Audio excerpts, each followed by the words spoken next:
समय की बड़ी खबर हम आपको बता रहे हैं, लेकिन दिल्ली का दिल चांदनी चौक आज एक बड़े धमाके के साथ शाम को दहला है। जी न्यूज की टीम यहाँ पर मौजूद है। नीरज हमें लगातार यहाँ से अपडेट दे रहे हैं। नीरज, आप क्राइम रिपोर्टर रहे बहुत लंबे समय, 2008 का बॉम्ब ब्लास्ट भी आपने कवर किया था। मुझे ऐसा ऐसा मैं कह रही हूँ, ऐसा मेरा अनुभव है कि ये सीएनजी ब्लास्ट होने की इसमें चांसेस कम है। इसमें कुछ ना कुछ टेरर एंगल जरूर निकलेगा क्योंकि धमाका बेहद जोरदार है।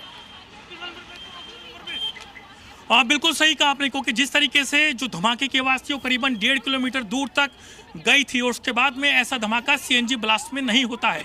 लेकिन सवाल ये भी है कि आखिरकार में जब धमाका हुआ तो जो साथ आसपास में जो करीबन 10 से 12 जो गाड़ियां थी, जिसमें स्कूटी है, इको वैन है, कमर्शियल वाहन है और उसी के साथ में जो और वाहन है, उनमें आखिरकार कैसे आग लगी, एक साथ सभी गाड़ियों में कैसे आग लगी और उसी के साथ ही जो ई रिक्शा में बैठे थे, क्योंकि ये जो एरिया आप देख रहे हैं यहाँ पर एक के बाद एक कतार में ऐसे ई रिक्शा खड़े होते हैं कि आपको अमूमन के दिन में, आम दिनों में रोड क्रॉस करने में दिक्कत होती है। बिल्कुल, देखिए नीरज जो जानकारी मुझे मिल पा रही है, जो जानकारी मेरे सूत्र मुझे दे रहे हैं, ये टेरर एंगल पर इसकी जांच दिल्ली पुलिस ने शुरू कर दी है। दिल्ली पुलिस की स्पेशल सेल क्राइम ब्रांच वहां पर मौजूद है। तमाम पुलिस के आला अधिकारी मौके पर पहुंच गए हैं और इस पूरे ब्लास्ट की टेरर एंगल से जांच शुरू कर दी है दिल्ली पुलिस ने। नीरज, और बिल्कुल सही कहा आपने, क्योंकि दिल्ली पुलिस स्पेशल सेल की टीम और इसी के साथ में क्राइम ब्रांच की टीम, आईबी की टीम, तमाम बड़े ऑफिसर्स यहां पर पहुंच चुके हैं और पूरी जांच की जा रही है। पूरे इलाके को समझने की कोशिश की जा रही है, जो पूरा क्राइम सीन है उसको समझने की कोशिश की जा रही है। तमाम जो सीसीटीवी कैमरे हैं उनके फोन्स भी आए काफ़ी सारे। हमने कहा क्या हुआ, हमने कहा धमाका हुआ है। उसके बाद हमने दूर से आके देखा, हमने दूर से हम क्योंकि करीब में जा नहीं सकते थे। फिर यहाँ पे साइड में हमने देखा इंसान का हाथ पड़ा हुआ, पूरा फटा हुआ। फिर आगे उस साइड देखा तो फेफड़ा पड़ा हुआ इंसान का। तो इतना ये आदमी सोच भी नहीं सकता कि एकदम से हुआ तो क्या हुआ इंसान। गाड़ी इको बताई जा रही है फिर सर, क्या पता है गाड़ी वहाँ पे होंडाई का वो पड़ा हुआ है पूरा, उसके साथ में फेफड़ा आगे सामने उस तरफ जी। अच्छा, बहुत सारी काफ़ी सारी गाड़ियाँ हैं वहाँ पे तो। बिल्कुल, और नीरज लगातार इलाके में बने हुए हैं जहां पर ये बड़ा भीषण ब्लास्ट हुआ है। नीरज, हाँ जाओ जाओ जाओ जी, और यही जानकारी लगातार हम अपने दर्शकों तक पहुंचा रहे हैं। 8 लोगों की यहाँ पर मौत हो चुकी है। नीरज, कहीं ना कहीं ये जो तार हैं, ऐसा पुलिस जांच में सामने आएगा, फरीदाबाद में आज जो अमोनियम नाइट्रेट पकड़ा गया है, कहीं ना कहीं ये तार क्या उससे जुड़ सकते हैं? क्योंकि गुजरात में आतंकियों की गिरफ्तारी होना, कश्मीर में आतंकियों की गिरफ्तारी होना, ये कोइंसिडेंस तो नहीं हो सकता। बिल्कुल, क्योंकि हमारी जो इंटेलिजेंस एजेंसियां हैं वो लगातार इस पर काम कर रही थी। उसके बाद देश भर से तमाम जो टेरर मॉड्यूल है उसको बस किया था और अलग अलग लोकेशन से करीबन 8 से ज़्यादा जो संदिग्ध आतंकी हैं उनको पुलिस ने गिरफ्तार किया था।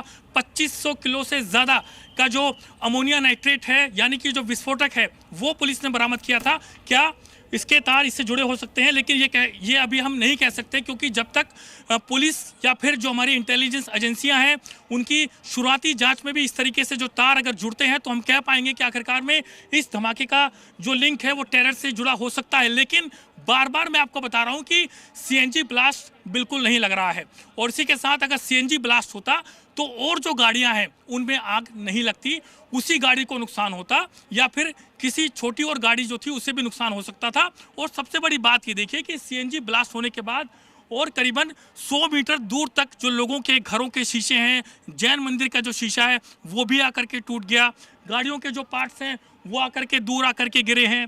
और इसी के साथ इस पूरे इलाके को समझाऊं कि किस तरीके से पूरा एरिया जो है इसको फिलहाल अभी यहाँ पर बंद कर दिया है और पुलिस के बड़े जो सीनियर ऑफिसर्स हैं, इंटेलिजेंस आईबी के जो ऑफिसर्स हैं, जो हमारी स्पेशल सेल है, जो क्राइम ब्रांच है, उनके तमाम जो बड़े ऑफिसर्स हैं वो यहाँ पर पहुँचना शुरू हो गए हैं। बार बार ये सवाल उठ रहा है कि आखिरकार में धमाका किस तरीके का है, लेकिन मैंने जो महसूस किया, मैंने जो अपने कानों से सुना, ये सीएनजी नहीं हो सकता है। इसके पीछे कुछ और वजह हो सकती है जिसको कि जांच में के बाद ही साफ हो पाएगा। और इसी के साथ अभी भी लगातार यहाँ पर जो पुलिस के तमाम ऑफिसर्स हैं वो यहाँ पर पहुँचे हुए हैं।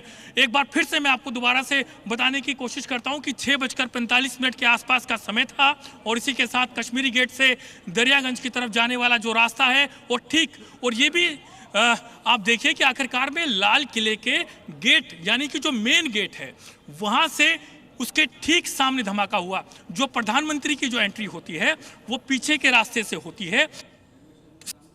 ये जो मेन रास्ता है, जो कि मेरे कैमरा पर्सन अगर आपको दिखाएंगे, ये जो मेन रास्ता जिसको कि यहाँ पर किसी फंक्शंस को लेकर के, क्योंकि सिखों का एक बड़ा पर्व यहाँ पर आने वाला है, उसको लेकर के यहाँ जो तैयारियां हैं वो यहाँ पर चल रही होंगी, और उसको लेकर के पूरा जो यहाँ पर ये जो बड़ा गेट है इसको यहाँ पर बनाया जा रहा था। क्योंकि ये जो पार्क है ये वो पार्क है जहाँ पर कि रामलीला होती है, जहाँ पर बड़े बड़े फंक्शंस होते हैं। ठीक उसी मेन गेट के सामने ही ये धमाका यहाँ पर हुआ है।